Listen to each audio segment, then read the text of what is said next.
안녕하십니까. 발질환 무엇이든 물어보세요. 이우천입니다. 제가 발목 관절염에 대해서 여러 가지 동영상을 만들어 놨습니다.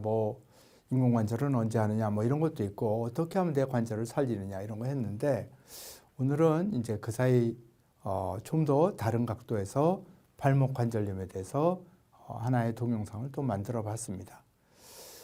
발목 관절염 중에서 전방, 앞에, 후방, 뒤에 이런 관절염들이 있습니다.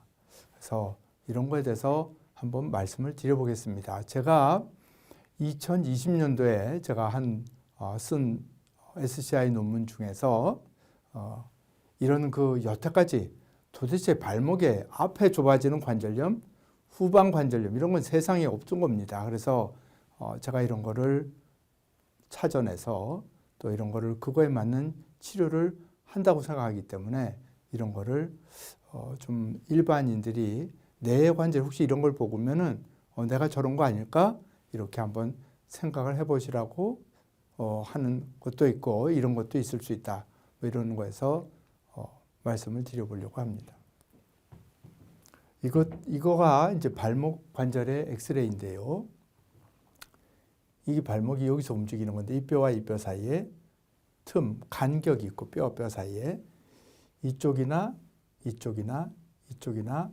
뼈와 뼈 사이의 간격이 거의 일정합니다. 거의.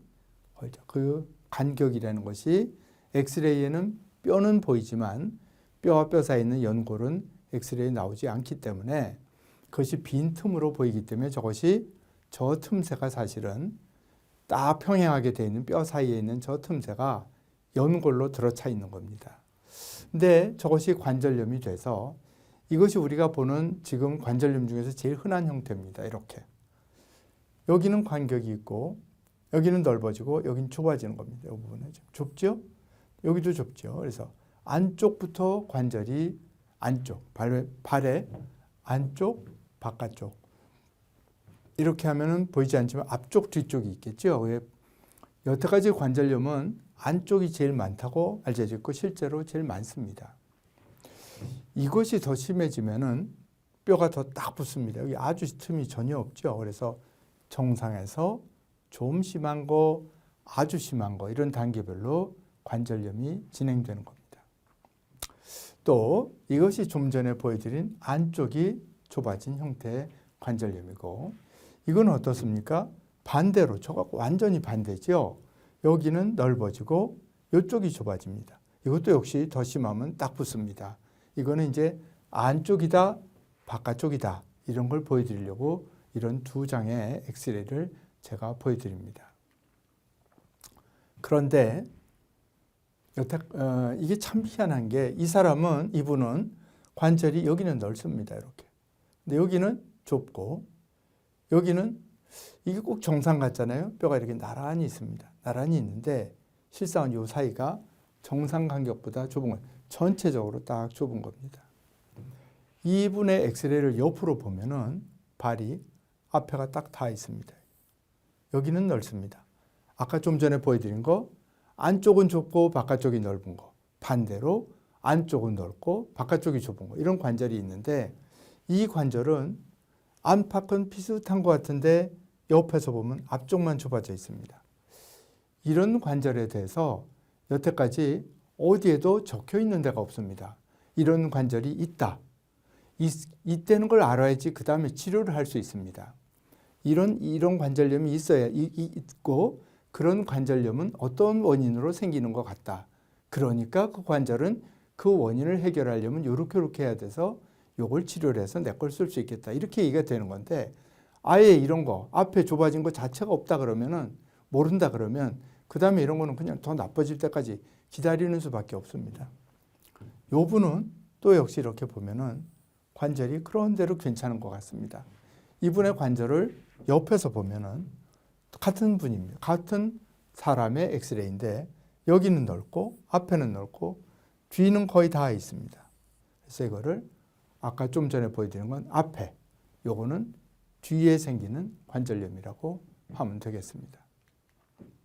그래서 이런 내용으로 역시 제가 이런 그 연구 논문에 제가 교신 저자로서 이런 거를 최근에 아주 발간된 논문입니다. 이런 걸 했습니다. 다시 한번 보여드리면 이게 전체적으로 관절이 좁은 것 같은데, 그죠? 이건 상당히 좁습니다. 틈새가.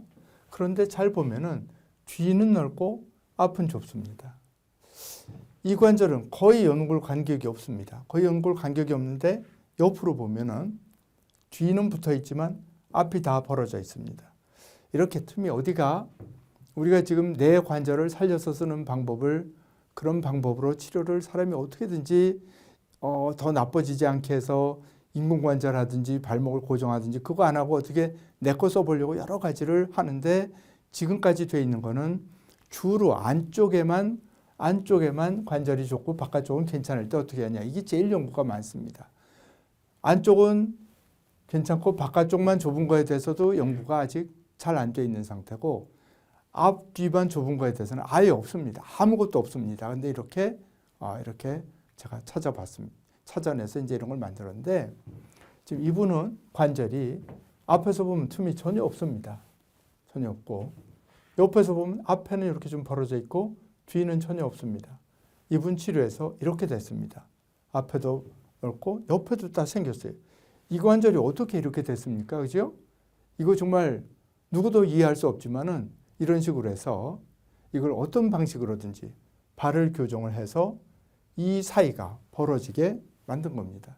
벌어지게 만들면 여기에 연골이 하나도 없거든요. 지금 연골이 하나도 없지만은 뼈를 어떻게 해서 벌려 놓으면 이 사이에 정상 관절 연골은 아닙니다. 정상 관절 연골은 아니지만 섬유 연골, 연골은 연골인데 관절 연골과 다른 섬유 연골이라는 것이 생기고 어떤 연골이든지 틈새만 벌어져 있으면 환자분이 괜찮습니다. 이거를 이렇게 만드는 게 어려운 거지 이렇게만 만들어진다면 그 연골이 섬유 연골이 됐든 관절 연골이 됐든 괜찮게 됩니다. 그래서 이런 거를 이런 게 있다 그런 걸 말씀을 드리는 겁니다. 그래서 제가 발목 관절염 중에서 앞이나 뒤만 좁아진 관절염이 있다. 도대체 이런 게 있다는 걸 알리기 위해서 학계에 보고를 했고 그 다음 단계로는 지금도 이제 이런 거를 계속 하고 있습니다. 그래서 알아야지 그 다음에 그 원인을 알아야지 치료를 할 수 있기 때문에 이런 거가 상당히 의미가 있고 혹시라도 이걸 보시는 분들 중에서 이런 거에 해당하는 분이 있다면은 한 번쯤 이 강의를 잘 좀 봐주시기 바랍니다. 대단히 감사합니다.